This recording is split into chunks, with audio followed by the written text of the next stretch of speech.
Hi guys, I'm Jake and welcome to Jake's Diary. Ito nga guys, kagabi pa lang naghahanap na ako ng makakainan namin sa pupunta namin bukas sa Tansa. At ito nga guys, nakita ko yung Marugami Udon sa SM Tansa. Trivia lang guys, alam nyo ba, ang Marugami Udon is born in Japan in 2000. Marugami Udon holds true to the authentic tradition of Sanoki Udon which started centuries ago in the Kagawa Prefecture in the southern part of Japan. Marugami Udon provides handcrafted udon balls and tempura from a lively open kitchen, allowing guests to watch as their food is prepared. Here in the Philippines in 2017, Marugami Udon proudly opened its first branch in the Philippines at Bonifacio High Street, Taguig City.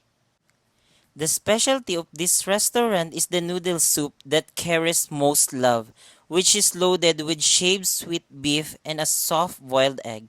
It was a hearty choice. Thick noodles would make anyone an Odon fan.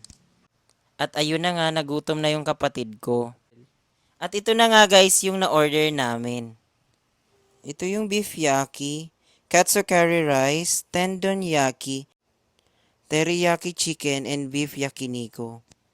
And since nabusog na ang mga hampas lupa, uwian na!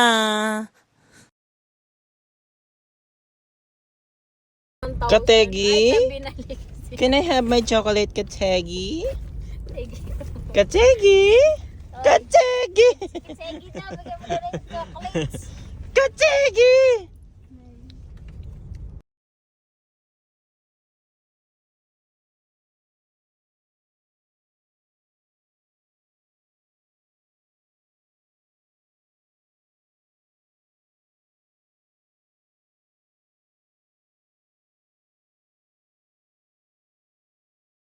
And that's all for today guys. See you in my next video.